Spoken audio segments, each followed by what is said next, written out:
Bom, pessoal, nós vamos falar de subconjuntos nos racionais, tá? No conjunto Q. Lembrando que os racionais é todo número, né? Que pertence aos racionais, e a gente consegue escrever ele na forma fracionária, tá? Com números inteiros. Então, A sobre B, tal que A e B pertencem aos inteiros, tá? E B é diferente de zero, porque não existe divisão por zero. Bom, eu quero subconjuntos aqui. O primeiro que não possui supremo. Opa, mas o que é um supremo? Você vai imaginar o seguinte, o supremo é um número que é maior que todo mundo dentro do conjunto. Quando não tem supremo? Quando o conjunto tende ao infinito. Bom, se eu não quero que tenha supremo, o próprio conjunto dos racionais, ele não tem supremo, porque ele é infinito. Então, qualquer número que você pensar, ele vai estar dentro dos racionais. Inteiro, obviamente. Ah, mas e se eu pensar numa raiz irracional que não está dentro do conjunto dos racionais? Não tem problema, vai existir um número maior que essa raiz irracional que está. E o supremo, ele tem que ser um topzão. Vamos pegar um exemplo bem, assim, prático para o supremo. Se eu pegar um intervalo de 0 a 1,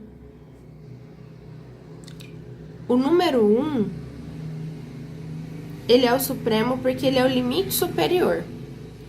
Mas eu consigo achar outros números que são maiores e que não estão dentro desse intervalo. Então, isso quer dizer que existe um supremo. Se existem outros números, né, fora desse conjunto, que são maiores que qualquer membro desse conjunto, então vai ter que existir um supremo.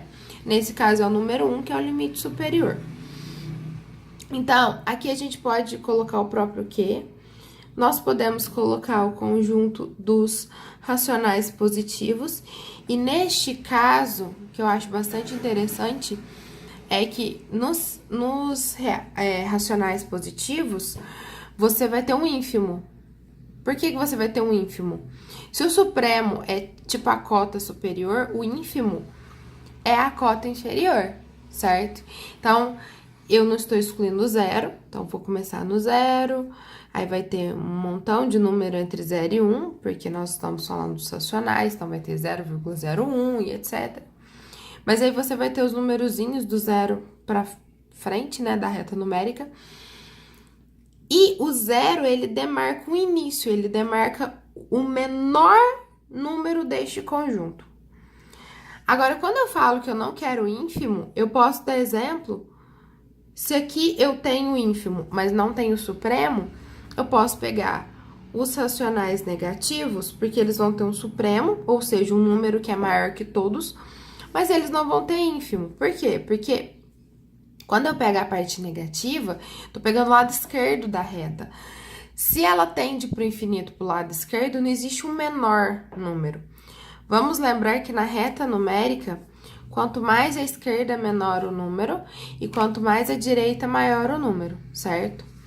Ah, e tem outros exemplos, sem ser racionais só positivos, racionais só negativos? Sim. Para não ter supremo, por exemplo, porque aqui só fala de não ter supremo, você pode fazer um subconjunto onde você só tenha números pares. Vai ser infinito, só números ímpares. Vai ser infinito.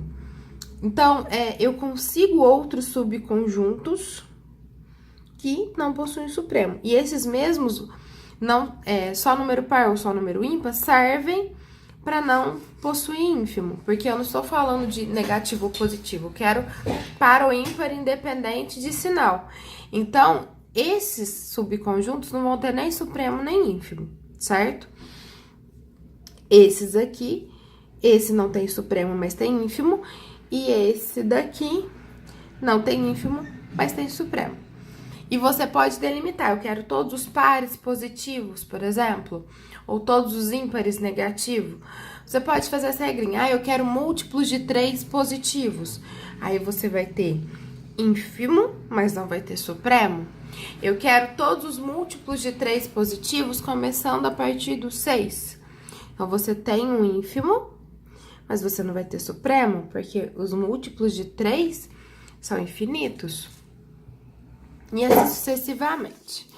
Bom, e se eu te falar que eu não quero ínfimo ou supremo? Aí você pode determinar um intervalo, tipo 1 a 7, logicamente pertencente aos racionais.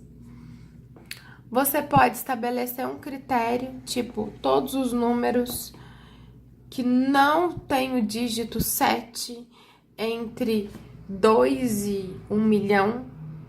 Você pode fazer esse joguinho, né? Mas é interessante que seja um intervalo. Você pode ter um conjunto só do zero, que aí ele vai ser ínfimo e supremo ao mesmo tempo. Então, a gente consegue... Opa, que não possui, né? Esses aqui possuem ínfimo e supremo. Agora, se eu falar que eu não quero ínfimo ou supremo, aí a gente vai voltar naqueles exemplos de... qualquer número pertencente a Q, por exemplo, desde que seja par, ou seja, divisível por 2, ou x divide,